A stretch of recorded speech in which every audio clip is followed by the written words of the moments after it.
السلام علیکم ورحمۃ اللہ وبرکاتہ۔ سورہ النساء آیت نمبر 16۔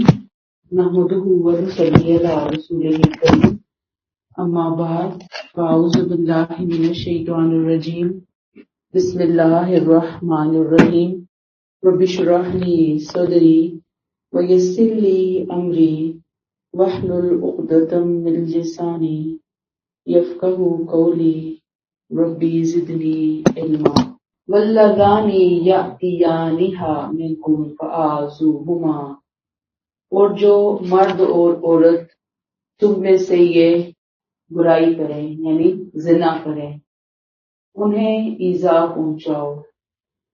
پھر اگر وہ توبہ کر لیں اور اپنی اصلاح کر لیں تو ان سے درگزر کرو، بے شک اللہ توبہ قبول کرنے والا اور رحم فرمانے والا ہے۔ پچھلی آیت ہم نے جو دیکھی اگر یاد ہو تو وہاں ہم پڑھ کر آئے کہ وہ عادی عصمت فروش عورتوں کا معاملہ زیر بحث تھا۔ اب یہاں اس جوڑے کا ذکر آیا، مرد اور عورت، جو زنا بالرضا کریں یعنی باہمی انڈرسٹینڈنگ کے ساتھ یہ جرم کریں۔ واللذانی یأتیانہا منکم فآذوہما، مرد اور عورت تم میں سے جو بھی یہ حرکت کریں یعنی بالرضا کریں، جان بوجھ کر کریں، تو کیا کرو؟ فآذوہما، انہیں ایذا پہنچاؤ، ان کو سزا دو۔ تفصیل نہیں دی یہاں کیونکہ ابھی تک احکامات آئے نہیں تھے، ابتدائی حکم ہے زنا کے حوالے سے۔ اور اب آپ دیکھیں کہ اس کی جو اصل سزا ہے وہ سورہ نور میں پھر آئی، 100 کوڑے بعد میں آئی۔ لیکن ہمارے کچھ اسکالرز کہتے ہیں کہ یہ جو سزا ہے نا، کہ زنا کی جو سزا ہے، یہ ریاست کے اوپر بھی ڈیپینڈ کرتا ہے کہ اگر کسی سوسائٹی میں لوگوں کی تربیت ہی نہیں ہوئی، انہیں دین صحیح طریقے سے پہنچا ہی نہیں ہے، اور اس سوسائٹی میں اگر لوگ اس قسم کی حرکت کرتے ہیں تو ٹیمپرری طور پر وہاں کے جو مجرمین ہیں، مرد عورت زنا کے مجرم، ان کو حکومت کوئی بھی نرم سزا دے سکتی ہے اس آیت کی وجہ سے، جو قرآن کہتے ہیں نا فآذوہما۔ یہ سزا وہ کب دیں گے؟ جب لوگوں کی تربیت نہیں ہوئی اور وہاں پہ ایک اسلامک گورنمنٹ قائم ہوئی ہے اور لوگ ابھی سیکھنے کی سٹیج کے اوپر ہیں، اور پھر یہ غلطی ہوتی ہے تو وہاں پر کچھ نرمی اختیار کی جا سکتی ہے۔ 100 کوڑوں کی سزا انتہائی سزا ہے، اور ان مجرموں کو دی جاتی ہے جو اپنے حالات کے اعتبار سے 1% کسی رعایت کے مستحق نہ ہو، ان کو دی جائے گی۔ پھر کیا کریں؟ فَإِن تَابَا وَأَصْلَحَا فَأَعْرِضُوا عَنْهُمَا، پھر اگر وہ توبہ کریں اور اپنی اصلاح کر لیں تو ان سے درگزر کرو، یعنی رویے کی اصلاح توبہ کی لازمی شرائط میں سے۔ توبہ کب توبہ کنسیڈر ہوگی اللہ کی نظر میں؟ جب کوئی اپنے رویے کی اصلاح کرے گا۔ صرف زبان سے توبہ توبہ استغفر اللہ کہہ دینا کوئی توبہ نہیں، جب تک کہ کوئی برائی سے باز نہیں آتا۔ یعنی رویے کی اصلاح کیا ہے؟ برائی سے باز آنا۔ جب کوئی باز آئے گا تو توبہ قبول ہوگی، اور باز نہیں آئے گا تو یہ الٹا اس کے لیے فرد جرم بنے۔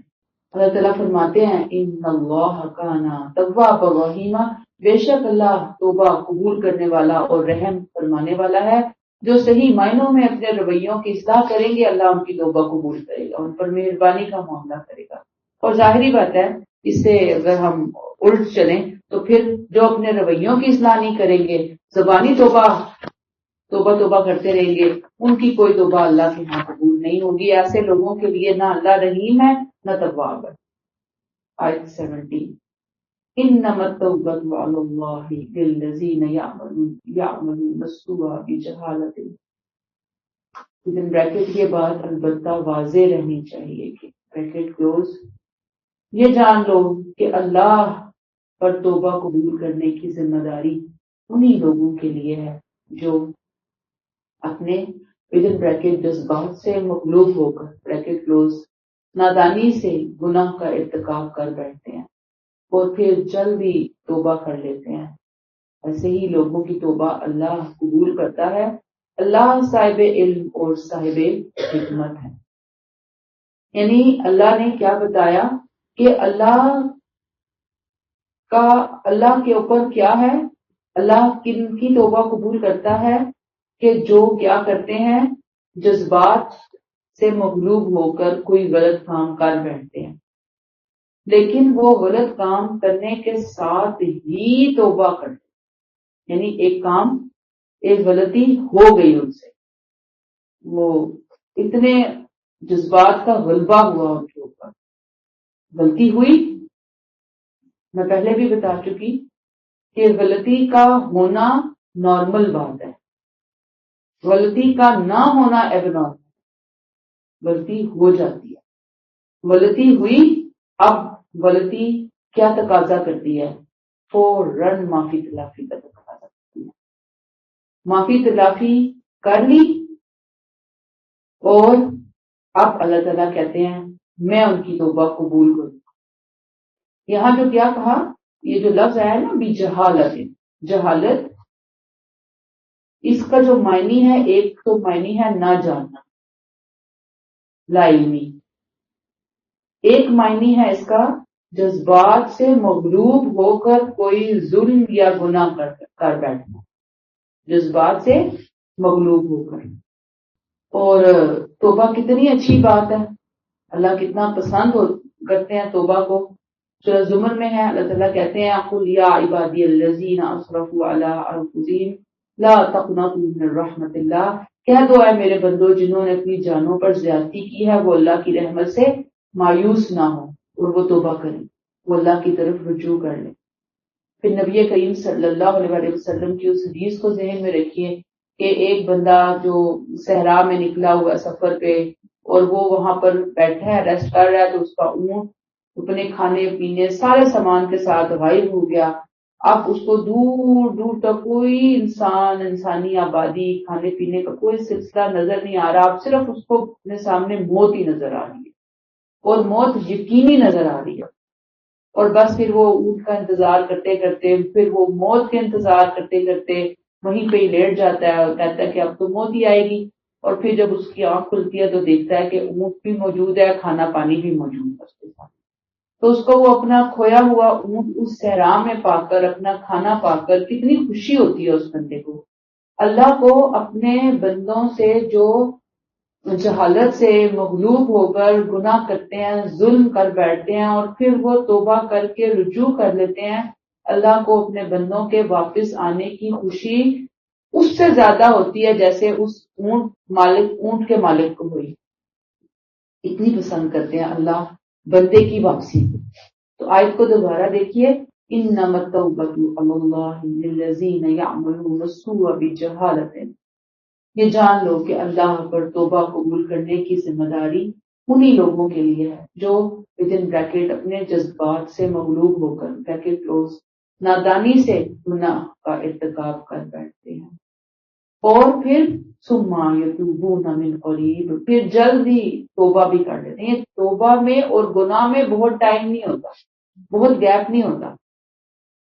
جیسے ہی غلطی ہوئی ویسے ہی ندامت کا احساس ہو، ویسے ہی اعتراف جرم کر دے، ویسے ہی دوڑ پڑے سوری کرنے کی اللہ کے ساتھ، بندوں کے ساتھ، ویسے ہی فوراً ہی کمپنسیشن کی طرف آ گئے، کوئی ٹائم نہیں ہے، بس پتہ چلا کہ ہو گیا۔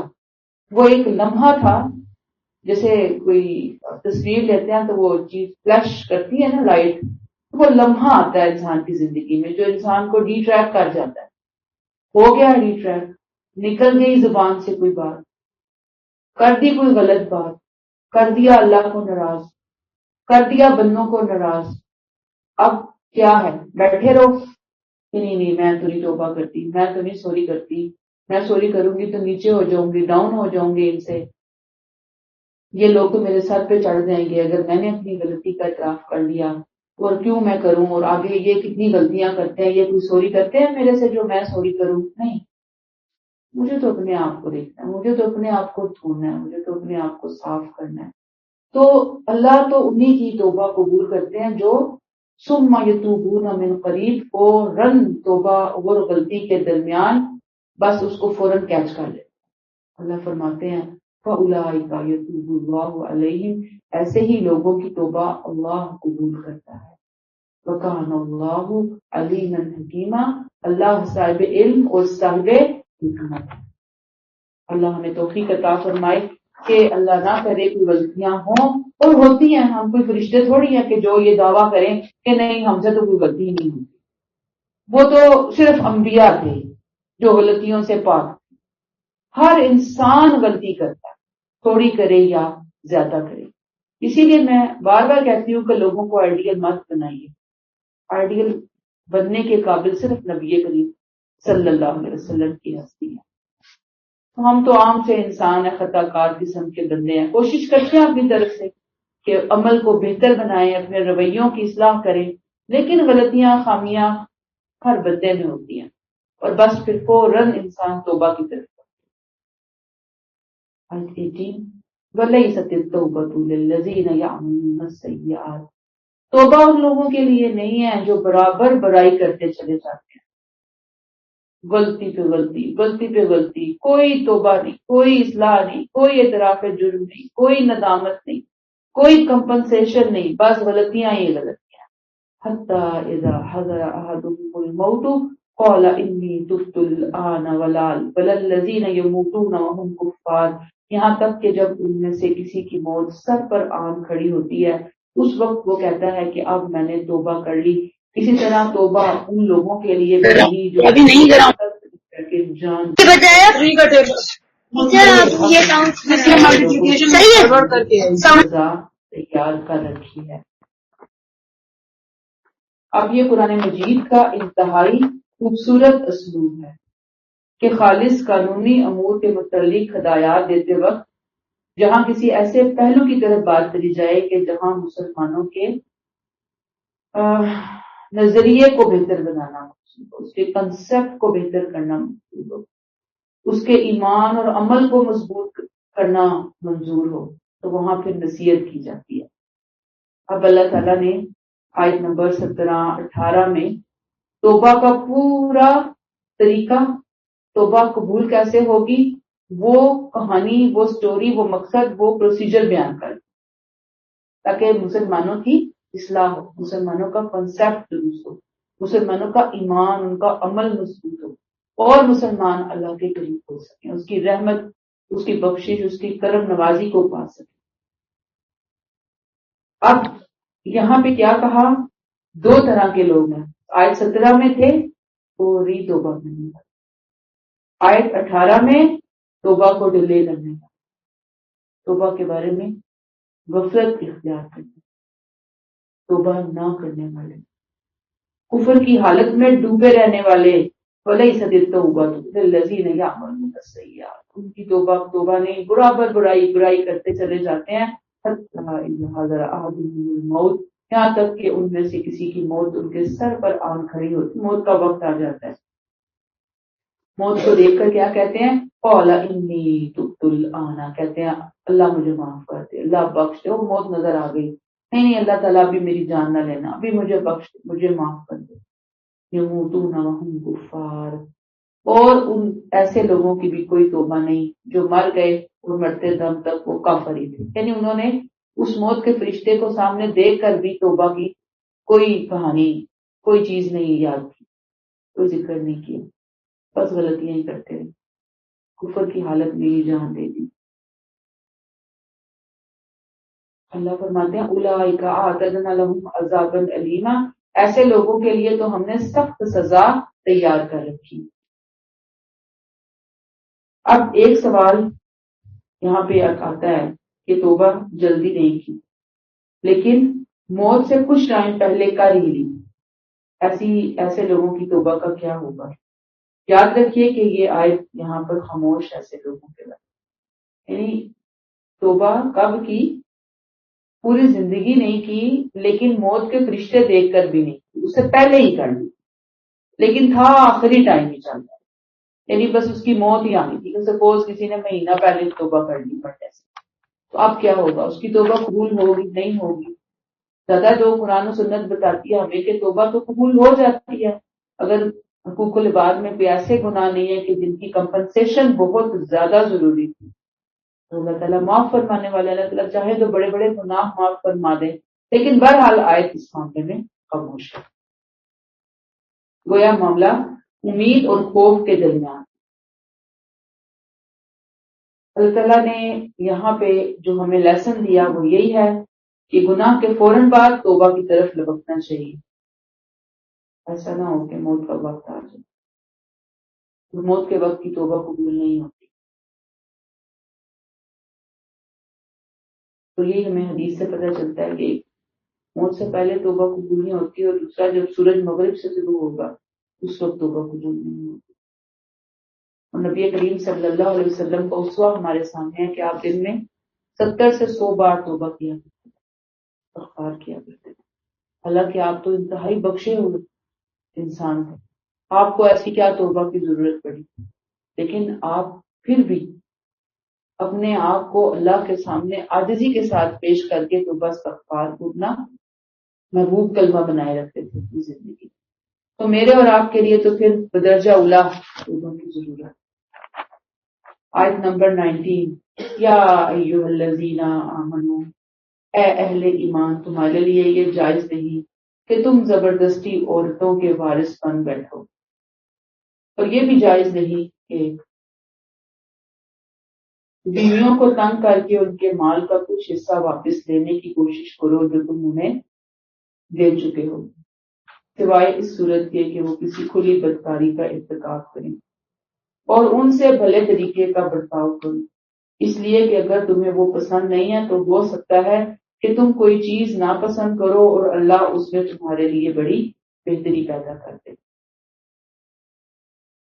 اب یہ آیت کیا ہے؟ عورتوں کے حقوق معاشرے کے اندر محفوظ کرنے کے لیے اللہ نے احکامات دیے، ان کو ظلم سے بچانے کے لیے اللہ تعالیٰ نے بتایا، کیا کہا؟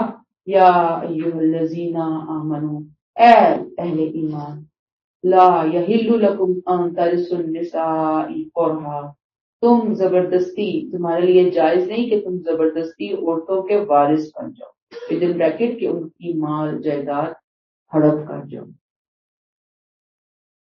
یہ جو پہلے ہم ہدایات پڑھتے آ رہے ہیں وراثت، پہلے ہم نے سورہ یہ نساء جہاں شروع ہوئی تو آپ نے دیکھا ہوگا کہ وراثت کے احکامات آپ نے پڑھے، یتیموں کے حقوق کی بات پڑھی ہے، اب مال کے حوالے سے ہی اللہ تعالیٰ یہاں مزید لے کر آ رہے ہیں۔ اصل میں مسئلہ کیا تھا کہ عرب جاہلیت کے اندر بعض خاندانوں کے اندر یہ رواج تھا کہ مرنے والے کی جائیداد، اس کا مال ایسے تقسیم ہوتے جیسے، اور اس کی بیویاں بھی جیسے کوئی مال مویشی ہوتے ہیں نا، اس طرح وہ تقسیم ہوتے ہیں، وارث ان کے اوپر قبضہ کر لیتے ہیں۔ قرآن نے کہا کہ عورتیں جانور نہیں ہیں، جس کو ملے وہ اسے لے جائے اور جا کر اپنے باڑے میں باندھ لے، نہیں، ان کی حیثیت آزاد ہستی کی ہے، وہ اپنی مرضی کی مالک ہے، اللہ کی حدود کے اندر اپنے فیصلہ کرنے کے لیے پوری طرح آزاد ہے، ان کی مرضی کے بغیر کوئی چیز ان پر مسلط نہیں کی جا سکتی۔ یہاں تک بات سمجھ میں آئی؟ تو کیا کہا؟ لا یحل لکم ان ترثوا النساء کرہا، زبردستی ان کے وارث مت بنو، زبردستی ان کو کھینچ کر اپنے کھونٹے سے مت باندھو، مرنے والا مر گیا، ان کو چھوڑ دو، تم وہ اپنا فیصلہ کرنے کے لیے خود آزاد ہیں۔ وَلَا تَعْضُلُوهُنَّ لِتَذْهَبُوا بِبَعْضِ مَا آتَيْتُمُوهُنَّ إِلَّا أَن يَأْتِينَ بِفَاحِشَةٍ مُبَيِّنَةٍ، اور یہ بھی تمہارے لیے جائز نہیں کہ ودن بریکٹ نکاح کر لینے کے بعد، بریکٹ کلوز، بیویوں کو تنگ کر کے ان کے مال کا کچھ حصہ واپس لینے کی کوشش کرو جو تم انہیں دے چکے ہو، سوائے اس صورت کے کہ وہ کسی کھلی بدکاری کا ارتکاب ہو۔ اب یہاں پہ کیا حکم دیا جا رہا ہے، کیا بات بتائی جا رہی ہے؟ بہت سے مرد جو ہوتے تھے نا، وہ انتہائی تنگ دل، وہ یہ چاہتے تھے کہ اگر طلاق کا موقع آ گیا، لڑکی کا کوئی موقع آ گیا ہے، تو انہوں نے شادی کے موقع پہ جو بھی بیوی کو ہدیہ، گفٹ، مہر وغیرہ دیا ہے، تحفے تحائف دیے ہیں، وہ واپس لے لیں۔ اللہ تعالیٰ نے منع کیا کہ بیویوں سے نکاح کے بعد تنگ کر کے ان کے مال کا کچھ حصہ لینے کی کوشش نہ کرو جو تم انہیں دے چکے ہو۔ اور یہ ضروری نہیں کہ طلاق کے موقع پر ہی ہو، کسی بھی موقع پر زندگی میں کوئی ایسا ایونٹ کہ ناراضگی ہو گئی ہے یا ناراضگی نہیں بھی ہوئی اور تم نے دیا ہے اور تم اب دھوکے سے پہلے تو دے چکے ہو اور اب تم انہیں واپس کھینچنا چاہتے ہو۔ ہاں، اگر مرد کو کوئی ضرورت آن پڑی ہے، کوئی ایمرجنسی آ گئی، تو وہ ریکویسٹ کرے اس سے کہ اگر کچھ انتظام ہو جائے تو جب میرے پاس ہوگا تو میں تمہیں بنوا دوں گا دوبارہ۔ یہ ایک علیحدہ ہے، میوچل انڈرسٹینڈنگ سے کوئی چیز نہیں ہے جس میں جو بیوی کو ذرا بھی 1% بھی ایسا فیل نہیں ہوا کہ مجھے پریشرائز کیا گیا۔ لیکن جہاں پہ پریشرائز کر کے کوئی چیز واپس دی جائے تو یہ بہت بڑا گناہ۔ اللہ تعالیٰ نے کہا کہ نہیں، ایسا نہ کرو۔ ہاں، ایک صورت ہے، وہ کیا ہے؟ الا ان یاتینا بفاحشۃ مبینہ، وہ کیا کریں؟ کھلی بدکاری۔ کھلی بدکاری کیا ہوتی ہے؟ زنا کر جائے۔ زنا کر کے ایک عورت نے اپنا نکاح کا عہد توڑ دیا۔ اب خاوند کو اختیار ہے کہ وہ عدالت میں جائے، اپنا مہر اور اپنے گفٹس میں سے سارا یا کچھ واپس لینے کی کوشش کرے، ان سے پوری آزادی حاصل ہے۔ یہ فاحشۃ مبینہ انتہائی قابل نفرت چیز ہے، اس سے گھر کا نظم و نسق تباہ ہوتا ہے، معاشرے کے اندر فساد آتا ہے۔ اس لیے کہا گیا کہ اگر وہ یہ حرکت کرے نا تو پھر ایسی بیویاں کوئی گفٹ رکھنے کے قابل نہیں، کوئی مہر لینے کے قابل نہیں، ان کو تو دے دینا چاہیے واپس، اور مرد کو لے لینا چاہیے اس سے واپس۔ اور جنرل حکم کیا ہے؟ وَعَاشِرُوهُنَّ بِالْمَعْرُوفِ، ان سے بھلے طریقے کا برتاؤ کرو۔ شوہر اپنی بیویوں کے جائز حقوق کا خیال رکھے، انہیں تنگ نہ کریں، ان پہ ظلم نہ کریں، الا یہ کہ میں نے ابھی آپ کو بتایا کہ وہ بدکاری، زنا کار ہو جائے، تو وہاں پہ شوہر جو ہے وہ ظاہری بات ہے کہ اس معاملے کو کورٹ تک لے کے جائے گا یا اسے جان چھڑائے گا اپنی، بجائے یہ کہ مار پیٹ کر کے فتنہ فساد کا وہ ایک اور ذریعہ بنے۔ اور وَعَاشِرُوهُنَّ بِالْمَعْرُوف سے ایک بات اور بھی پتہ چلتی ہے کہ کسی سوسائٹی میں شوہر اپنی بیویوں کے ساتھ اچھا سلوک نہیں کر رہے، مار پیٹ گالم گلوچ چل رہی ہے، تو پھر اسٹیٹ کو اس کے اندر پوری آزادی حاصل ہے کہ وہ کوئی قانون سازی کرے، چوروں کو باز رکھنے، کوئی نہ کوئی قانون بنایا جائے کہ اگر ایسے کوئی کیا کسی نے تنگ اپنی بیوی کو تو کورٹ اس کو دیکھ لے گی۔ اچھا، پھر کیا حکم ہے؟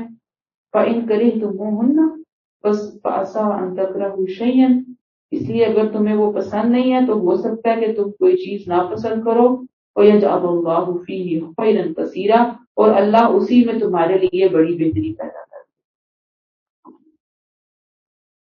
یعنی اب بعض دفعہ مردوں کا دل شادی کے کچھ عرصے بعد بیویوں سے اکتا ہو جاتا ہے، انہیں پسند نہیں رہتی، ان کا دل چاہتا ہے کہ نئی بیوی لیں، لیکن عموماً بیویاں بڑی وفا شعار ہوتی ہیں۔ اللہ تعالیٰ نے بیویوں کو نہیں مخاطب کیا، مردوں کو مخاطب کیا۔ مردوں سے کہا کہ اگر تمہارے دل میں اکتاہٹ آ گئی ہے اپنی بیوی کے حوالے سے، تم کیا کرو؟ تم یہ سوچو کہ اللہ نے ممکن ہے ان کے اندر تمہارے لیے کوئی بہت خیر رکھی ہے، تمہیں وہ نہیں اچھی لگ رہی لیکن ان میں کوئی نہ کوئی خیر ضرور ہے۔ جب قرآن کہہ رہا ہے، اللہ کہہ رہا ہے، یقیناً ہوگی۔ جب تم اس پوائنٹ کو سامنے رکھ کر ان کے ساتھ معاملہ کرنے کی سوچو گے، ان کے ساتھ نباہ کرنے کی کوشش کرو گے، تو آہستہ آہستہ وہ تمہاری جو اکتاہٹ ہے وہ امید ہے اگر خلوص نیت سے ہو رہی ہے کوشش، دعائیں بھی ہو رہی ہیں، تو یہ اکتاہٹ دوبارہ سے محبت میں اور کشش میں بدل جائے گی. یہ ہو جاتا ہے. اور یہی بیوی سخت اوقات میں، سخت گھڑیوں میں مرد کا بہترین سہارا ثابت ہو. اسی لیے اللہ تعالیٰ نے طلاق کے حوالے سے بہت ناراضگی کا اظہار کیا کہ حلال چیزوں میں سب سے زیادہ ناپسندیدہ چیز اللہ کو کیا ہے؟ طلاق ہے. تو پھر اسی لیے کہا آپ صلی اللہ علیہ وسلم نے کہ مومنوں میں سب سے زیادہ کامل ایمان والا شخص وہ ہے جس کا اخلاق اچھا ہے، اور تم میں بہترین وہ ہے جو اپنی بیویوں کے حق میں بہترین.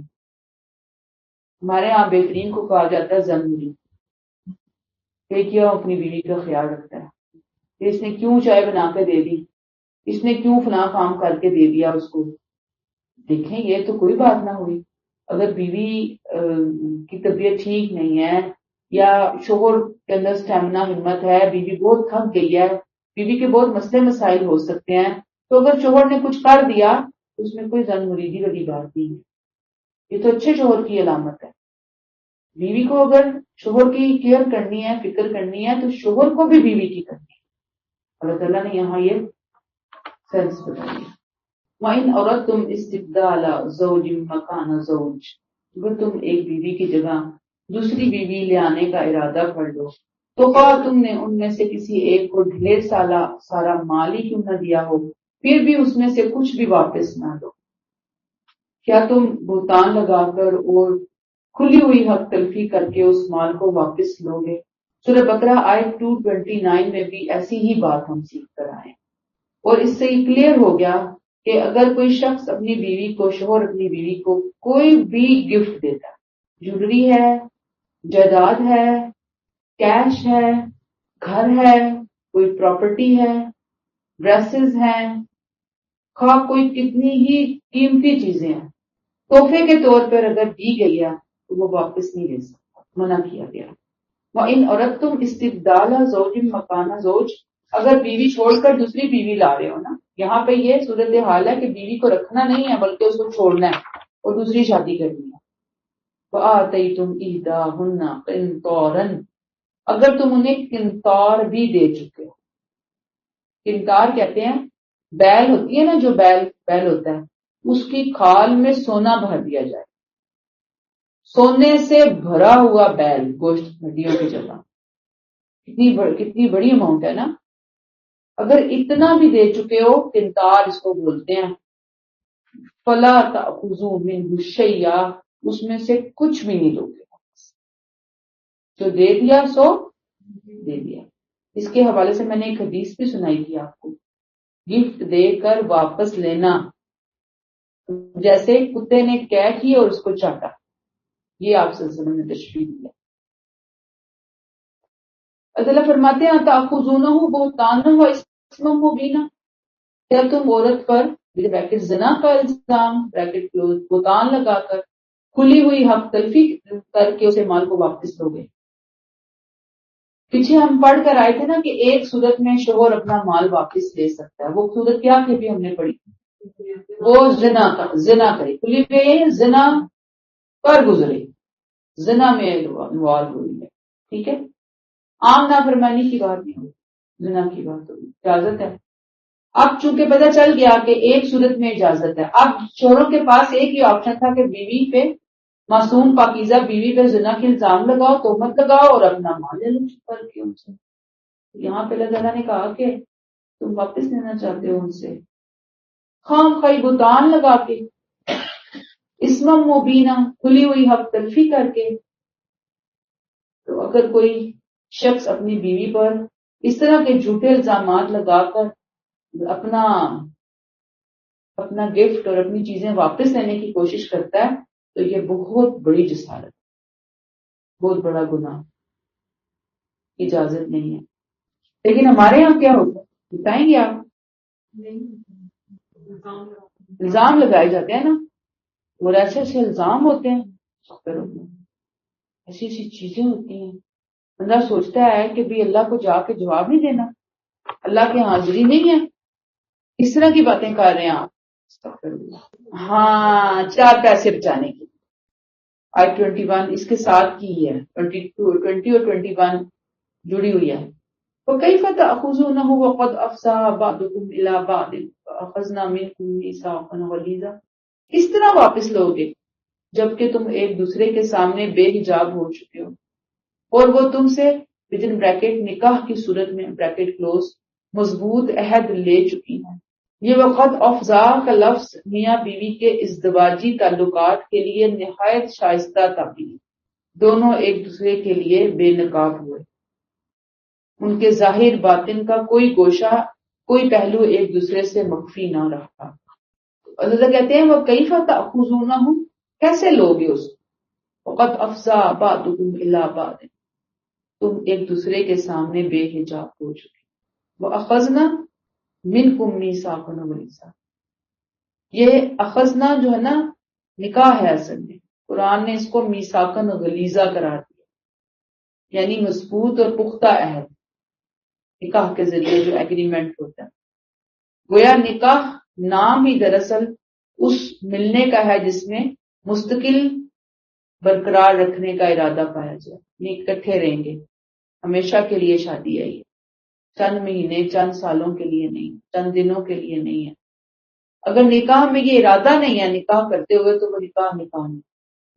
اور پھر شادی جب ہوتی ہے تو ظاہر بات ہے کہ اللہ کو گواہ بنایا جائے، مرد بھی عورت بھی ایک دوسرے کے حقوق کی ادائیگی کا عہد کرتے ہیں کہ ہم عہد کرتے ہیں۔ مرد کہتا ہے میں اسے رہائش دوں گا، میں اس کو کھانا دوں گا، میں اس کو لباس دوں گا، میں اس کا نان نفقہ پورا کروں گا، علاج معالجہ میں کرواؤں گا۔ عورت بھی ظاہری بات ہے کہ کچھ اپنی ذمہ داریاں پوری کرنے کا عہد کرتی ہے۔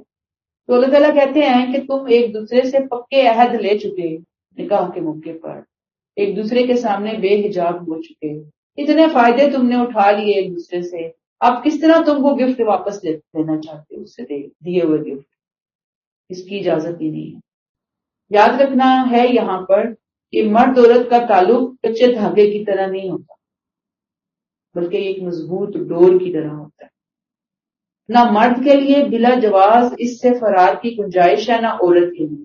جو بھی بلا جواز غیر کسی جائز ریزن کے دوڑنے کی کوشش کرے گا، اس رشتے سے توڑنے کی کوشش کرے گا تو وہ بہت بڑا مجرم ہے، اللہ کی ناراضگی پکڑے گا، اور جو دوڑ بھی رہا ہے اور ساتھ میں اپنا پیسہ بھی واپس کھینچنا چاہتا ہے وہ تو پھر بہت ہی بڑا مجرم ہو جائے گا۔ اللہ نے منع کر دیا، راستہ بند کر دیا۔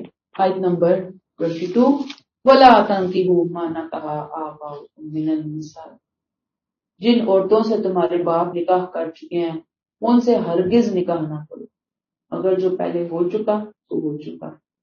إِنَّهُ كَانَ فَاحِشَةً وَمَقْتًا، یہ کھلی ہوئی بے حیائی اور قابل نفرت ہے اور نہایت ہی برا طریقہ ہے۔ إِلَّا مَا قَدْ سَلَفَ، إِلَّا مَا قَدْ سَلَفَ، اس قانون کا اطلاق ماضی پہ نہیں ہوگا کہ اس کو بنیاد بنا کر تمام پچھلے تعلقات کی تحقیق کی جائے اور اس کی روشنی میں جائز اور ناجائز کے احکام ثابت کیے جائیں۔ جن عورتوں سے تمہارے باپ نکاح کر چکے ان سے ہرگز نکاح نہ کرو، الا ما قد سلف، جو پہلے ہو چکا سو ہو چکا۔ میں نے بتایا نا وہاں عام رواج، عورتیں جو ہیں وہ میت کے مرنے کے بعد سامان کی طرح تقسیم ہو جاتی، جو وارث ہوتے تھے ان سے شادیاں کر لیتے تھے، اور بیٹے جو ستیلے بچے ہوتے تھے وہ بھی اپنی ماں سے شادی کرنے میں کوئی آر محسوس نہیں کرتے۔ اللہ نے کہا نہیں، الا ما قد سلف، جو ہو چکا سو ہو چکا۔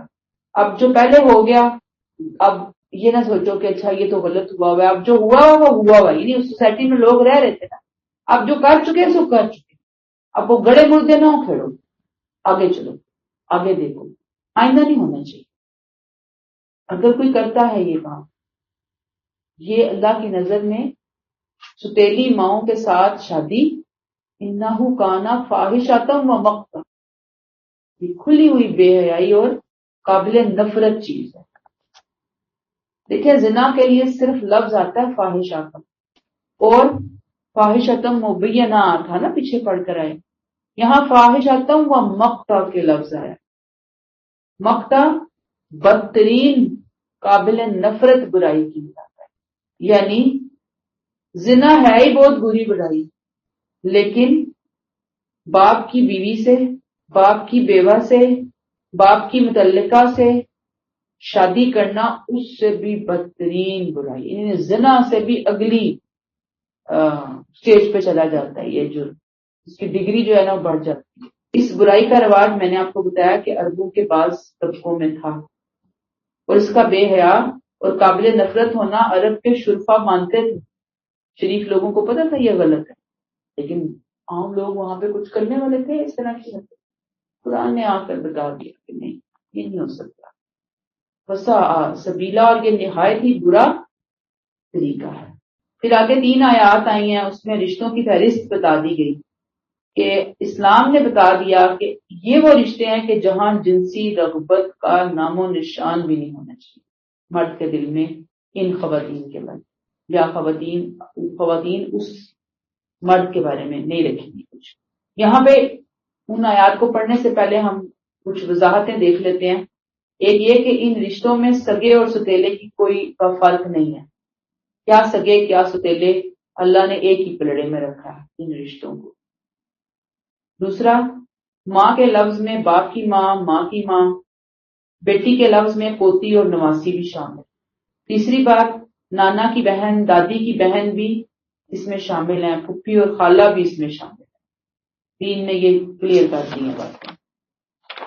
آیت نمبر 23، حرمت علیکم امہاتکم وبناتکم، تم پر حرام کی گئی تمہاری مائیں، تمہاری بیٹیاں، تمہاری بہنیں، تمہاری پھوپھیاں، تمہاری خالائیں، تمہاری بھتیجیاں، تمہاری بھانجیاں، تمہاری وہ مائیں جنہوں نے تم کو دودھ پلایا ہے، تمہاری دودھ شریک بہنیں، تمہاری بیویوں کی مائیں اور ان کی لڑکیاں جو تمہاری گودوں میں پلی ہیں، ان بیویوں کی لڑکیاں جن سے تم نے خلوت کی ہے، لیکن اگر خلوت نہ کی ہو تو کچھ گناہ نہیں، تمہاری صلبی بیٹوں کی بیویاں، بہویں یعنی تمہاری، اور یہ کہ تم 2 بہنوں کو ایک ہی نکاح میں جمع کرو، مگر جو پہلے ہو چکا تو ہو چکا، بے شک اللہ بخشنے والا اور رحم کرنے والا ہے۔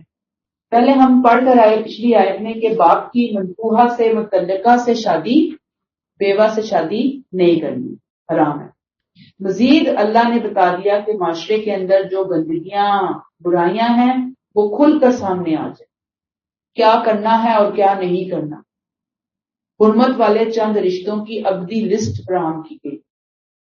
اللہ چونکہ خاندانی نظام کو برقرار رکھنا چاہتے تھے، اس لیے چاہتے تھے کہ یہ جنسی حرص و ہوس سے پاک ہو، حسد، رشک، رقابت سے دور ہوں۔ مردوں کی نگاہ اٹھے ان رشتوں کے لیے تو انتہائی پاکیزگی والی نگاہ۔ کیا کہہ دیا گیا؟ حرمت علیکم امہاتکم، تمہاری مائیں عزت سے، احترام سے دیکھو گے، بنات تمہاری بیٹیاں، اخوات تمہاری بہنیں، اماتکم تمہاری پھوپھیاں، وخالاتکم تمہاری خالائیں، وبنات الاخی تمہاری بھتیجیاں، وبنات الاختی تمہاری بھانجیاں، امہاتکم اللاتی ارضعناکم تمہاری رضائی مائیں، اور جب رضائی مائیں ہیں تو پھر وخواتکم من الرضاعہ، اور پھر وہ بہنیں بھی آ جائیں گی جو دور شریک بہنیں ہیں، یعنی رضائی بہنیں۔ اور رضاعت میں آپ کو معلوم ہے کہ یہ رضاعت جو ہے نا پورے اہتمام کے ساتھ کوئی کسی کو دودھ پلائے اور پھر وہ اس کو اپنا بچہ بنائے۔ جو 2 اسکالر ہیں، 2 اسکول آف تھاٹ ہیں، ایک تو کہتے ہیں کہ انجانے میں بھی کسی نے دودھ پی لیا ہے تو وہ اس کی ماں بن جاتی ہے، دوسرا اسکول آف تھاٹ کہتا ہے نہیں، انجانے میں نہیں، پری پلانڈ ہوگا، دودھ پلایا جائے گا تو وہ پھر اس کی ماں اور وہ بچے اس کے بہن بھائی تصور کیے جائیں گے۔ کیونکہ آپ دیکھتے ہیں نا بہت سارے سوال ایسے آتے ہیں کہ جی بہت سے بچے سوئے ہوئے تھے، ماں بھی نیند میں تھی، تو اس نے اپنے بچے کی جگہ کسی اور بچے کو دودھ پلا دیا، آج تو دودھ پی لیا اس نے۔ اب اس میں پھر وہی 2 اسکول آف تھاٹ آ گئے، ایک کہتا ہے کہ نہیں یہ تو چونکہ اس نے نادان اسلی میں پلایا تو وہ نہیں بنے گی، دوسرا کہتا ہے کہ نہیں وہ بن جائے گی، ماں بن جائے گی۔ ٹھیک ہے، بہرحال جس نے دودھ پلایا ہے وہ ماں کی طرح ہے، اور اس کے جو بچے ہیں، اس کے اگلے بچے، وہ اس کے بہن بھائیوں کی طرح ہے۔ لیکن وہ جس نے دودھ پیا نا اس کے لیے ہے وہ رشتہ، دودھ پینے والے کے باقی جو اپنے بہن بھائی ہیں ان کے لیے وہ نہیں ہے۔ ٹھیک ہے. پھر آگے کیا وہ امہات نسائکم، اور تمہاری بیویوں کی مائیں یعنی تمہاری ساسیں. وربائبکم اللاتی فی حجورکم من نسائکم اللاتی دخلتم بہن، اور ان کی لڑکیاں جو تمہاری گودوں میں پلی ہیں، ان بیویوں کی لڑکیاں جن سے تم نے خلوت کی، یعنی تمہاری ستیلی بیٹیاں. یعنی بیٹی اس بیوی کی حرام ہے جس سے خلوت ہو جائے.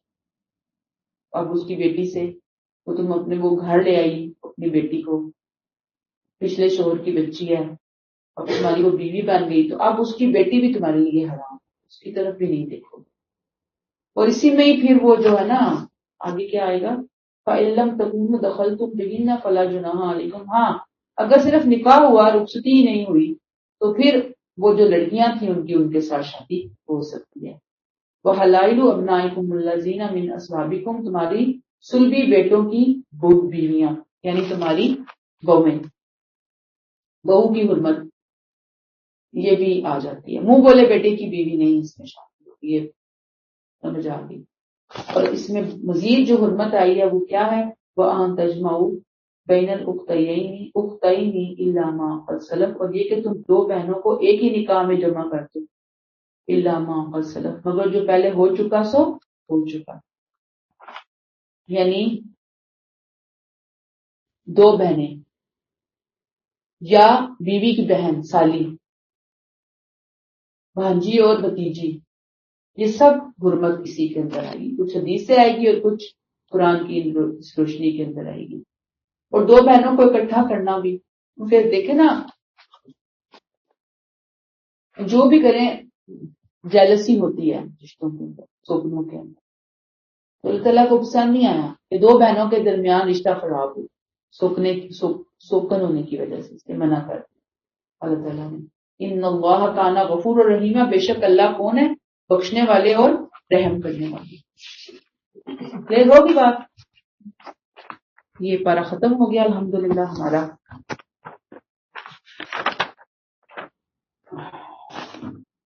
اگلی آیت دیکھ لیں، آیت 24، والمحصنات من النساء، اور وہ عورتیں بھی تم پر حرام ہیں جو کسی کے نکاح میں ہوں، الا ما ملکت ایمانکم، سوائے ان کے جو تمہاری ملکیت میں آ جائیں.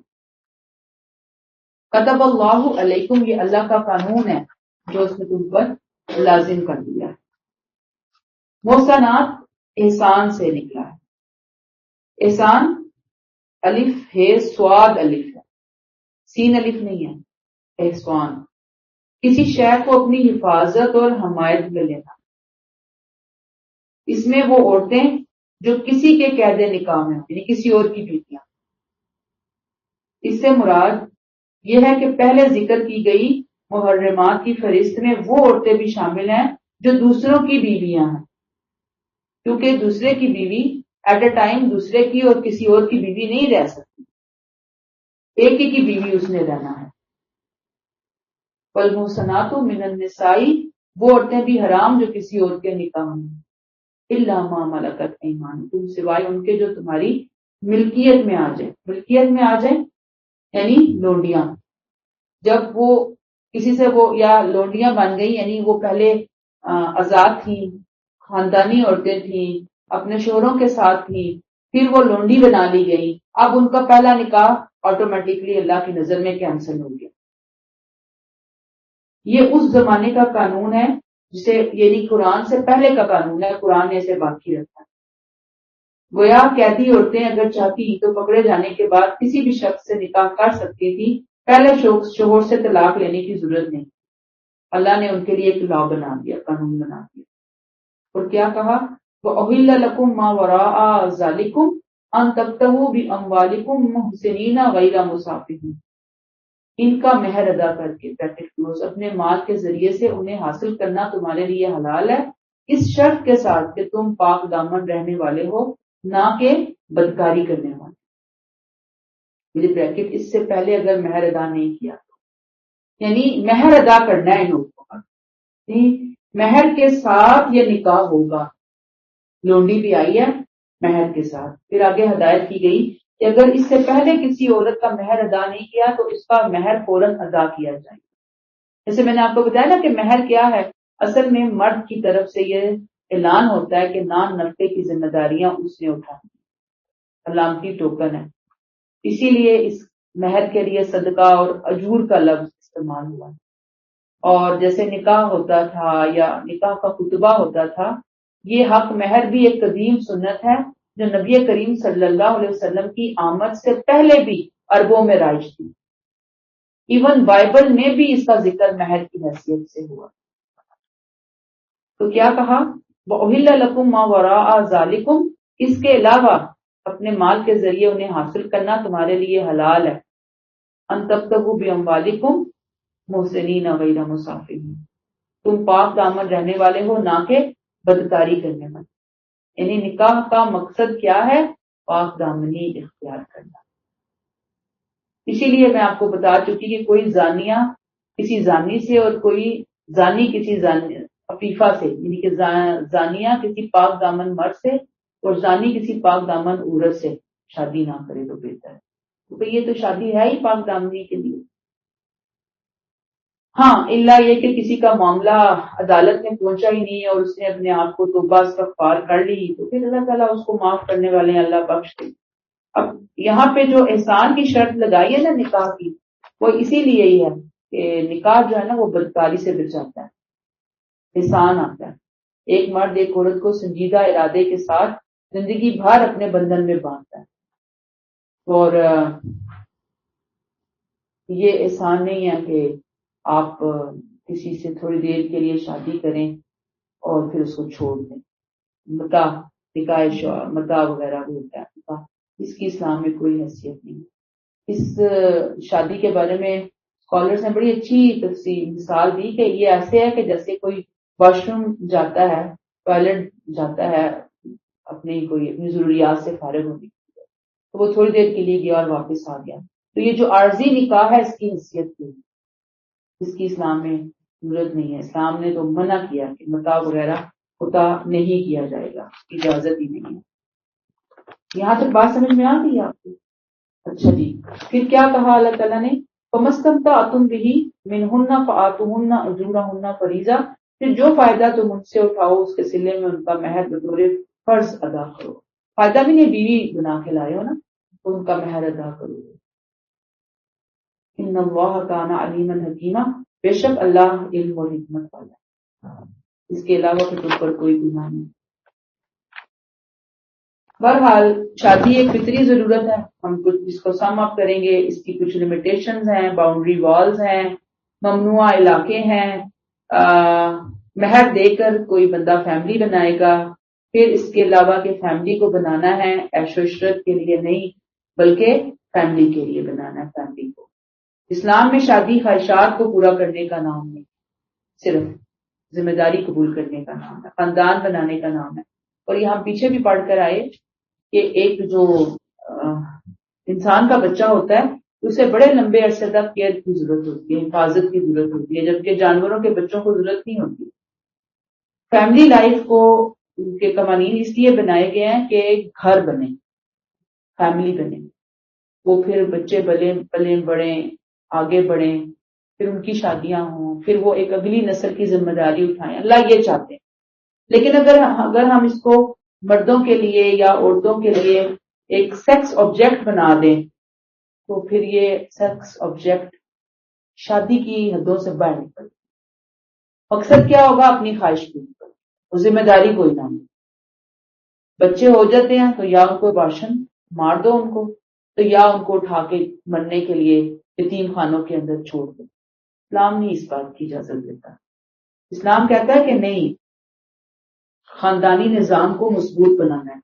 اسی لیے نکاح متع کو حرام قرار دیا. اور متع کے حوالے سے کچھ حدیثیں ہیں، شیئر ہوتی ہیں کہ جی یہ اجازت کی پہلے کی بات، اس کو چھوڑ دیں. یہ بڑے لمبے ٹاپک ہیں، اس کو پڑھیں. سمپل سی بات ہے کہ یہ حرام، اس کی کوئی گنجائش نہیں ہے. اور انسان کے بچے کو بچپن میں کیئر کی ضرورت ہوتی ہے، اور جب اس کے والدین بوڑھے ہوتے ہیں تو بڑھاپے میں ان کو کیئر کی ضرورت ہوتی ہے. اسلام کہتا ہے کہ فیملی اس کو لے کر، فیملی اس کو سپورٹ کرے. لیکن افسوس کی بات یہ ہے کہ آج ہم مسلمانوں کے اندر سے شادی کا مقصد نکل گیا ہے. بچوں کو پتہ ہی نہیں ہمارے وہ افسانوی یا خوابوں کی دنیا کی شادیاں اپنے ذہن کے اندر لے کر آتے ہیں، اور یہ کھائیں گے پیئیں گے، پکنک پارٹیاں ہوں گی، انجوائمنٹ ہوگی، کپڑے ہوگی، جولری ہوگی، بس اس سے آگے کیا ہوگا؟ اس سے آگے ذمہ داریاں ہوں گی، ہمیں سنبھالنی ہے، اچھے طریقے سے اٹھانی ہے۔ یا بچوں کو تو کچھ چار باتیں بتا دی جاتی ہیں، لڑکوں کو تو وہ بھی نہیں سمجھائی جاتی ہیں، گھر کو کیسے لے کر چلنا ہے تمہیں۔ بہرحال اللہ تعالیٰ معاف فرمائے کہ ہمیں سینس ہو اور ہم ان چیزوں کو لے لیں۔ چلیں جی، یہاں پہ روک لیتے ہیں، آپ ان کو پڑھا دیجیے۔ السلام علیکم ورحمۃ اللہ وبرکاتہ۔